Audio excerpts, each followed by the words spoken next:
Welcome back.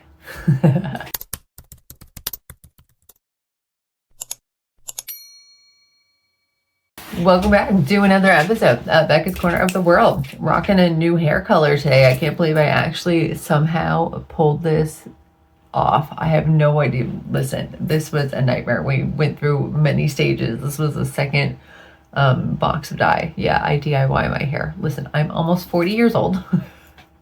I'm an adult. I can mess up my hair if I want to. Yeah, this was a whole process. But I'm really ecstatic with how it turned out. I don't know if it's really picking it up, but it's like a wine burgundy almost. I'm obsessed. It's a whole ass vibe. And I think it's gonna lighten to be like really fun too as it goes. So yeah. Check back like a month, we'll see. Anyway, it has been a whole ordeal trying to get this filmed today. If you follow me anywhere online, you know I've been trying to start live streams over here on YouTube as well. I play The Sims and other stuff. Anyway, it doesn't matter. I was trying to go live today for like a test run. From having live streamed before, I remembered last minute, like, oh yeah, I definitely do need a second monitor. Forgot about that whole aspect of things. And I have no cord. Listen, we have a whole ass bin of cords. Like, raise your hand, fellow millennials, if you have just a bin of cords that you hope you will need one day. I was hoping this is my time to shine.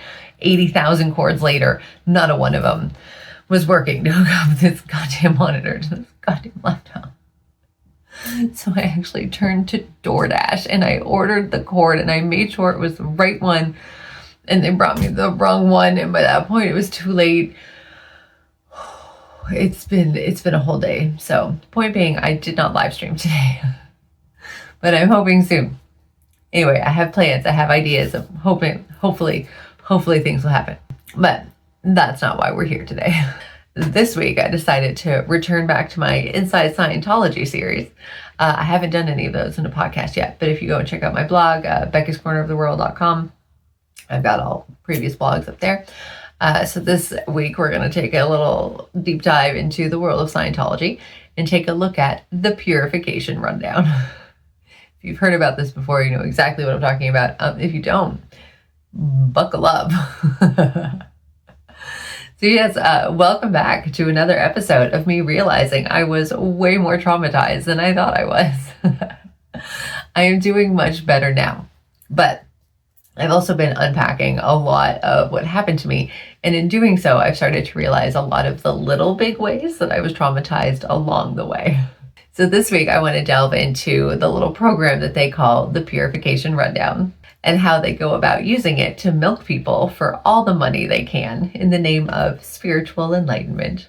Let's get into it. A not so quick rundown. So let's start off with the basics here. And I'm going to explain this as it was explained to me. All right, big disclaimer here. Please understand that the nonsense that follows is exactly that. But in order for you to understand, what exactly it is, a lot of it I'm going to have to explain from their point of view, but I'm going to try to make that clear as we go. So the Purification Rundown is used at the beginning of the bridge, which is the Scientology path to spiritual enlightenment, or like clear and OT, if you've heard those before.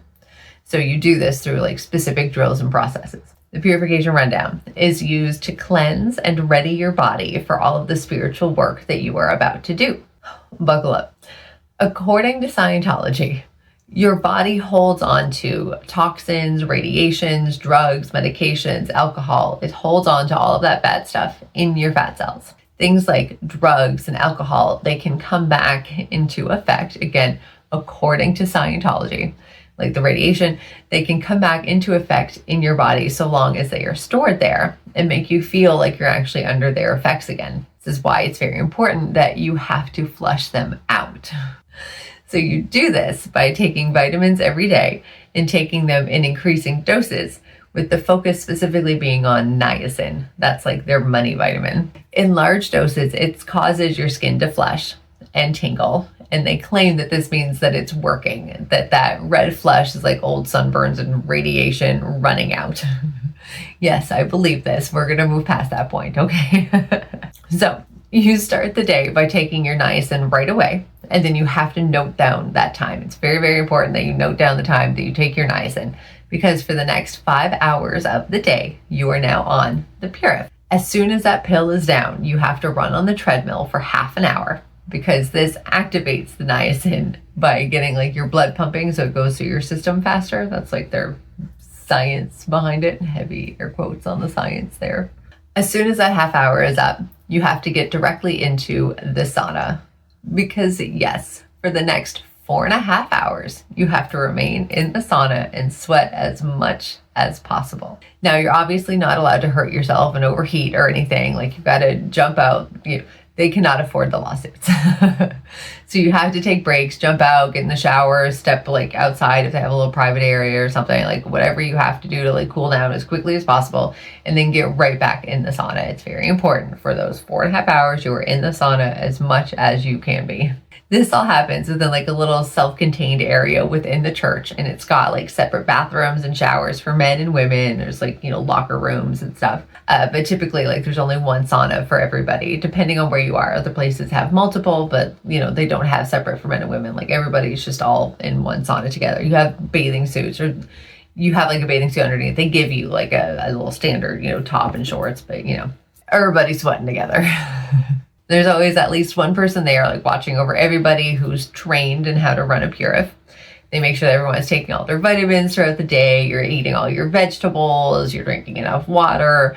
It is all very heavily monitored. You've even got to get a doctor to like sign off on you doing it before you can even start. True story. I forgot about this. Where I lived, we had so many people on the Purif. I'm going to get into this later, but it's a great tool to like bring in new people. And there were so many people that the doctors actually started refusing to fill out the paperwork. All of the ones like in our area, there was just one doctor who would continue to do it. He wasn't even a Scientologist. I don't know why he agreed. I guess he just didn't see anything wrong with it. We would go to him a lot, if anybody got sick or whatever. So like, I guess he kind of like knew us, but like, yeah, he was the only one in the area. I remember there was one day I completely forgot about this. There was one day where I was trying to get the paperwork filled out desperately, because I think it was like a Thursday before 2 thing. That's like when their weekends. So like any, somebody trying to start something or whatever, you want to get it started before 2:00 on a Thursday, because then it like counts for like that week, and that's like a big deal. Anyway, so I'm like running around trying to get the paperwork done, and I think I had to go to 4 different doctors before I finally found him, and he would fill it out for me. So you're also not supposed to gain or lose any weight while you're on the Purif. You have to weigh yourself every single day and add it to like your daily report. Like I said, it's very heavily monitored. There's at least 2 different people that read your report every day of everything you're eating, how many vitamins you're taking, whatever is happening, your weight, like heavily monitored. And the whole point behind all that is that it's flushing the old fat out of your system, but you're replacing it with new fat. That's why you can't gain weight or lose weight. Like, you're supposed to be making an even trade here. It's all very scientific. So along with the vitamins every day, you're also taking these good fats in the form of a shot. I think it was like a tablespoon of some kind of oil. I can't remember exactly what it was, but I remember it was very nutty. I think like a walnut oil. It might have been like some kind of oil. And along with that, a tablespoon of lecithin. I think I'm saying that correctly. It was like this little granule thing. I'd put it in like my yogurt every day. I can't eat yogurt anymore. The Purif ruined yogurt for me. But those are the good fats that you take. I know, it's pseudoscience bullshit. Just bear with me. We're almost So this doesn't just go on for like a day or 2. No. You start with a small amount of niacin on day 1, and you keep taking that same amount every day until your mind and body stop reacting, meaning that you can't feel sick at all, your skin can't flush from the niacin at all, you can't have any weird emotions or memories, like nothing that can be deemed a reaction, right? You have to have a very like nothing day in the sauna, because if something is happening, that means that your body must be running out some kind of drugs or radiation, right? So you stay at that amount as long as it's running it out. Once nothing's happening, you move up to more niacin. And once that amount of niacin moves up, the rest of the vitamins move up with it. By the end, you are literally taking fistfuls of vitamins in a day.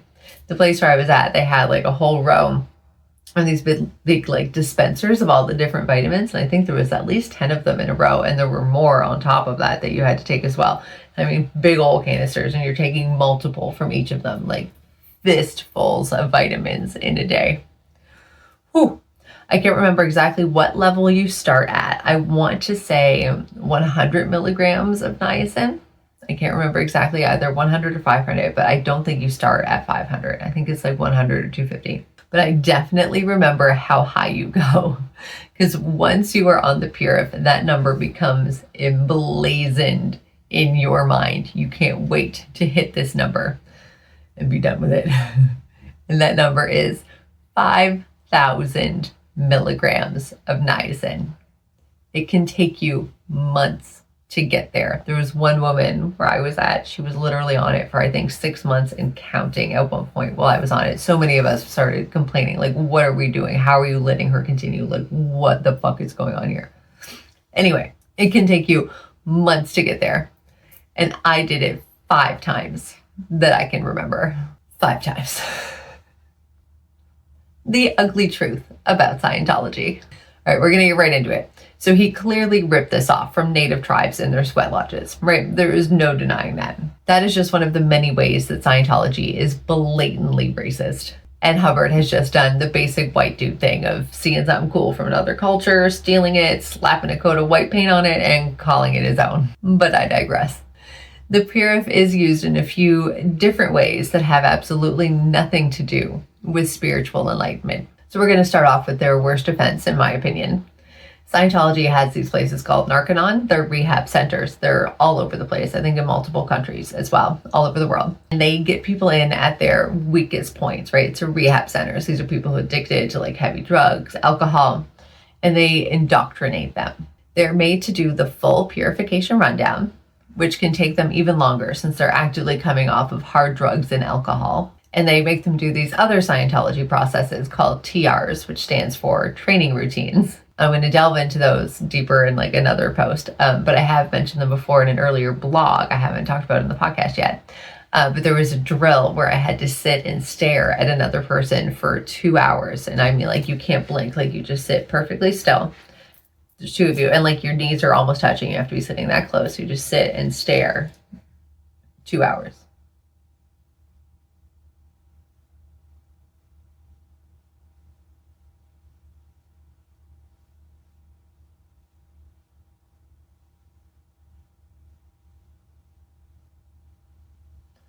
It is wild how quickly. Oh, that's creepy. So yeah, that's just one of the many drills that they make them do. It has something to do with like grounding or whatever. I mean, we'll get into like the many layers of what it is they do, but like there's some heavy brainwashing and like forcing people into a trance state and, you know, forcing people to learn how to not react, which is not, you know, if you really break that one down, it's pretty sus. It's a sus skill to have. It's convenient. I'm not mad I have it, but like I don't particularly like how I went about getting it. Anyway, they bring in people who are struggling in life. Like, let's remember that addiction is a symptom. It's not a cause, right? It's people who are dealing with these heavy addictions. They are dealing with something, and this is just their means of escape at the time.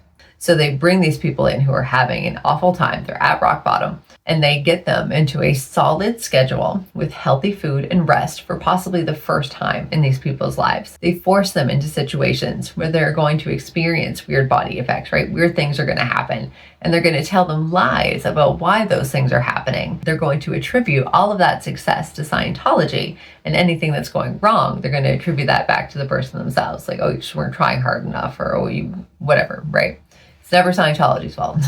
And then once that person starts to feel better, thanks to sobering up and living a healthy lifestyle for a month or so, they then shove them right down that pipeline into Scientology proper, typically by getting them to join staff, right? So people are probably down and out, they're not having a good time, you know, depending on what's happening, they might have a hard time trying to get a job somewhere. Step right up, we've got a job for you.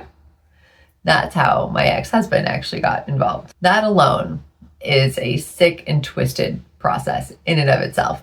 It has nothing to do with wanting to help people and everything to do with knowingly exploiting the weak and vulnerable and slapping a top shelf price tag on it just to make it look legitimate. But this isn't the only way they use this tool of theirs.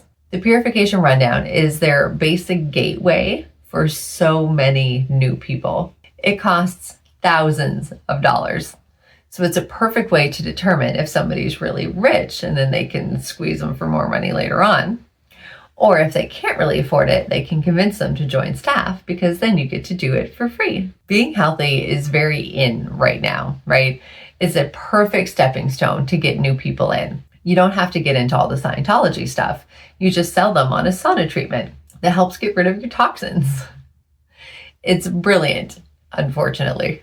I saw so many new people start on the Purif with no real idea what they were actually getting themselves into. Then once you start, things actually do happen. Go pick up a bottle of niacin from the pharmacy. It's a basic vitamin. They've got it in cereal, right? Like, it's nothing weird. It's a vitamin. Go pick up a bottle, pop a couple of them, and take like a sip of alcohol, run around the block, get warm somehow, take a bath. I think I did that once. There's been a few ways that I've like accidentally made myself flush back in the day when I would take it when I was still on the call. I don't take it anymore, just out of spite. If you do that, your skin is going to flush, right? You're going to get hot, you're going to tingle, like weird things are going to happen. It has absolutely nothing to do with toxins. It's just the vitamin. But of course, that's not what they tell you. There's some required reading that comes along with doing the Purif. So while you're sweating away in the sauna, you're also just indoctrinating yourself. You learn all about the research that Hubbard did and how all of these toxins are stored and how he figured out the science to help rid you of their negative effects. It sounds ridiculous now, but like it's put together well enough and polished enough that like, if you're not going into it with all the information of how bad they are, like it can be easy to get swept up in it. And then the weirdest thing starts to happen. You actually start to feel better. It's like that euphoria that comes along with leaving like a really terrible job or a bad relationship, right? The ecstasy of no longer feeling that pain can completely change how you look at everything that was happening. Now it was all for a reason, right? Look at how much better you feel. It must be because of Scientology. Not the fact that you were being physically active, eating healthy, and taking large amounts of vitamins for weeks on end.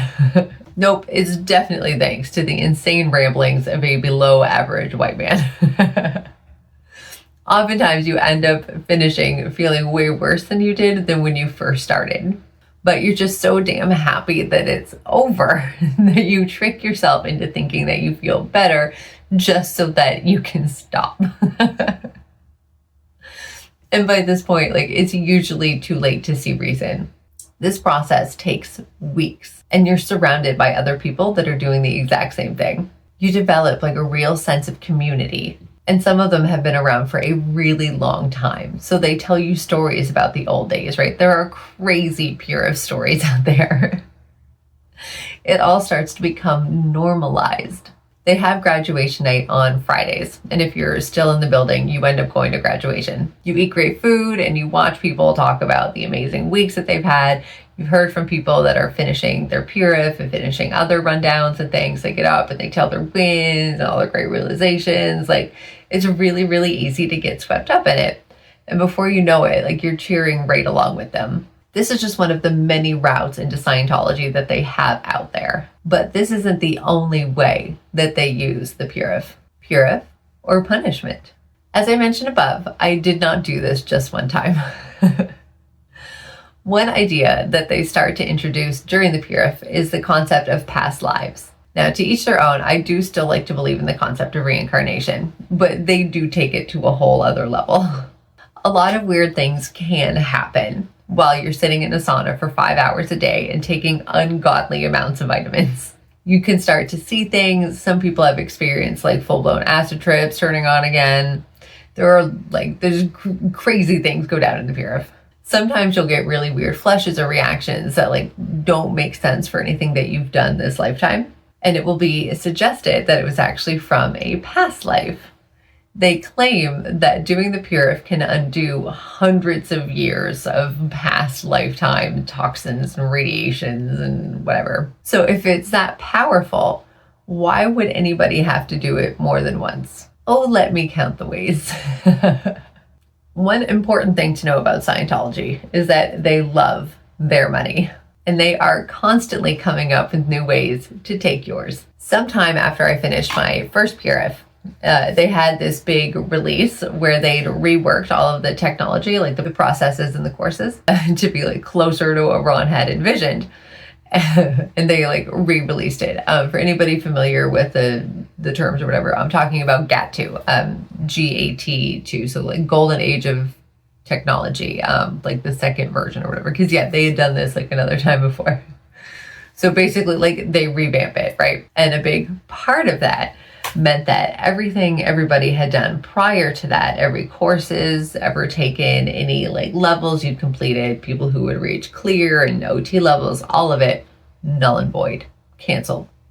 Have to start over completely from the bottom and pay for it all over again. So that meant that my first PRF was done and I had to do a second PRF. So after my second PRF up in Alberta, I was then sent down to Kentucky to train to be an auditor. So it was like a therapist, like a counselor within Scientology. And when I got down there, they went over all of my reports from that PRF, and they deemed that it was not done correctly. Surprise, surprise. So back in the box, I went. PRF, yeah, that was PRF number 3. And it had been less than 6 months since my last PRF. And the first one had taken place less than 4 years before that. So that is 3 PRFs in 4 years. So then a couple of years went by and I stayed at the church down in Kentucky. And they were getting desperate to get their stats up, like their numbers, right? Meaning that they needed to get more people paying to go on to the PRF because the numbers don't count unless it's paying people, right? Staff get to do things for free. So like that wasn't supposed to count. Anyway. So what they started doing is like a little loophole to that is they started getting the public Scientologists, like people who aren't on staff, but they have a lot of money because they're paying for courses and stuff, right? They would get them to pay for the staff members to do these services, even though the staff was supposed to get them for free. They could still, just charge it. And then, because, no church is going to refuse a donation, right? So they just called them donations. So part of this was because staff pay is actually based on how much money is brought in each week. So like if no money comes in, the staff doesn't get paid. So they need to make sure that every week some kind of money is coming in. So this means that in order for the staff to be paid, sometimes we needed the public to make these donations that went towards the staff being on services that were supposed to be free if you were on staff, just so that the staff could then get paid. Sounds like a weird Ponzi scheme, right? Exactly. So, surprisingly, it was decided that I needed to do the PRF yet again. The reason being that the couple drinks I had had here and there on just the weekends, the odd weekend, it was too much. Too much. So clearly I needed to run out hundreds of years of toxins again.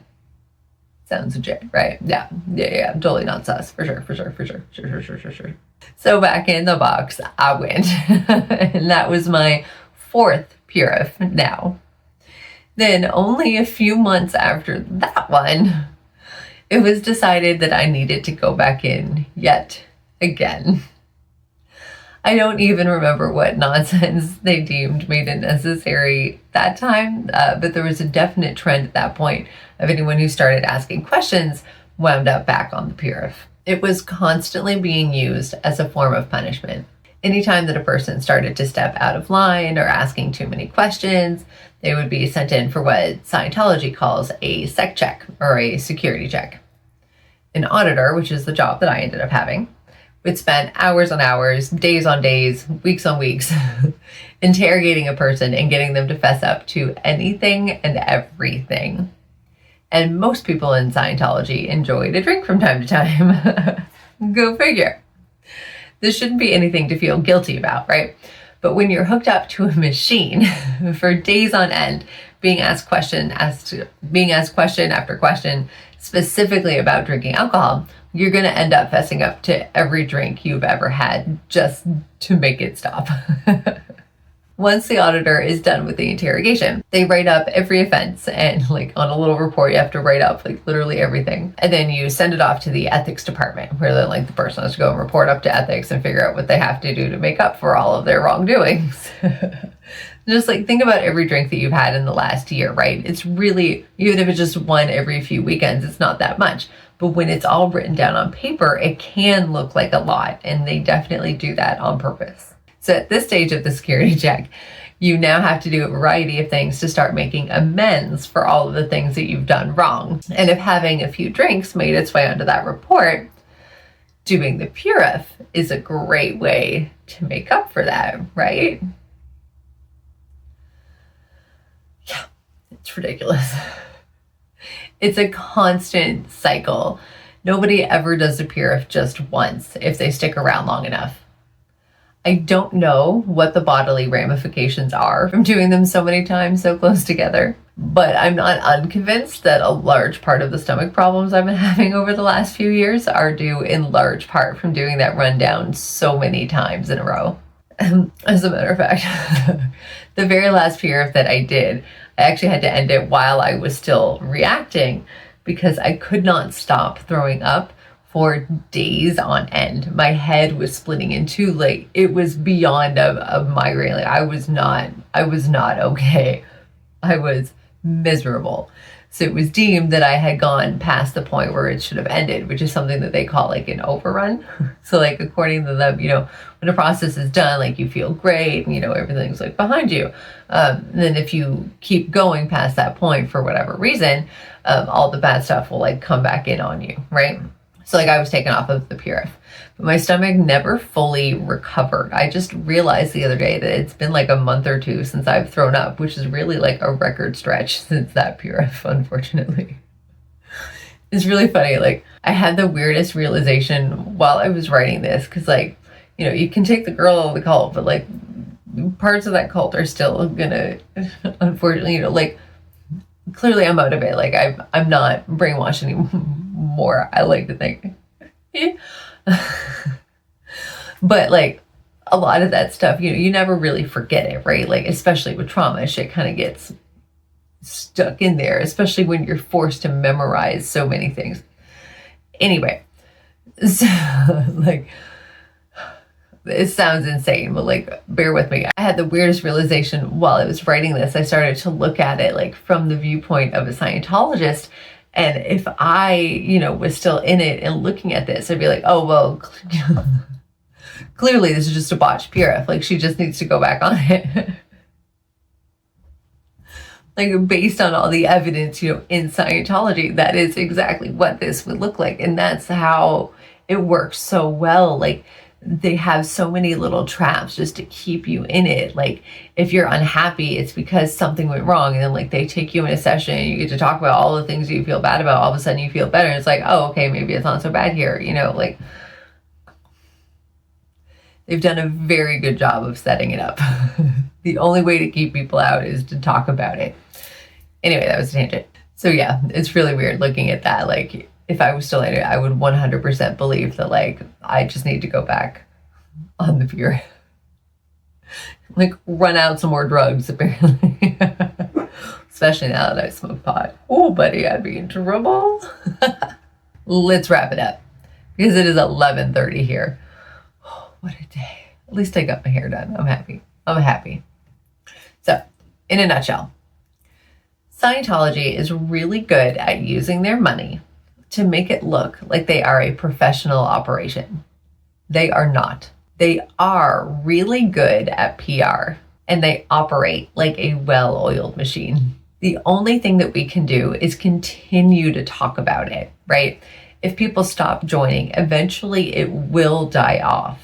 The only reason that I joined is because at the time, the worst thing that I had heard or seen was Tom Cruise jumping around on a couch, right? And people like making fun of that. That was it. And that was easily written off as something silly. Like they laughed about it in the church and gave it as an example as somebody just being like really happy and authentically themselves.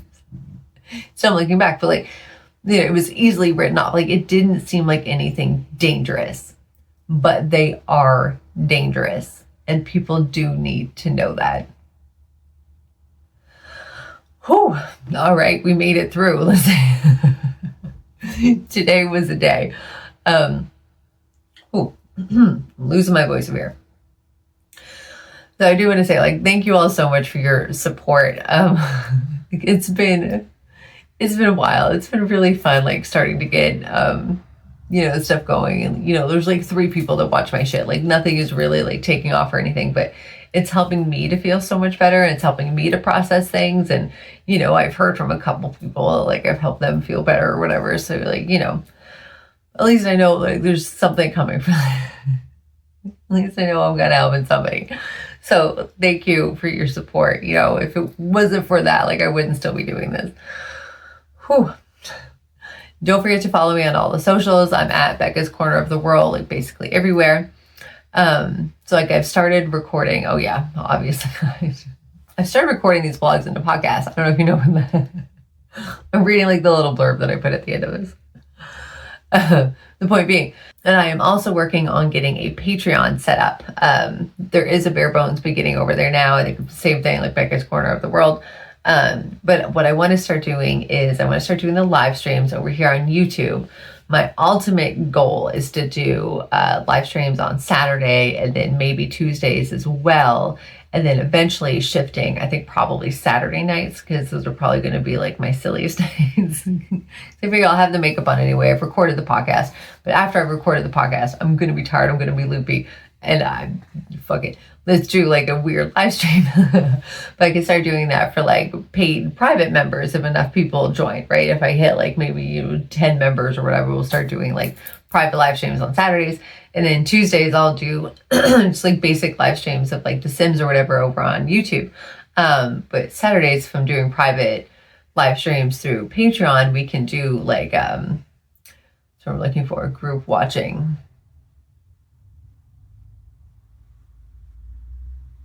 Loading. A group, like we watch a movie together.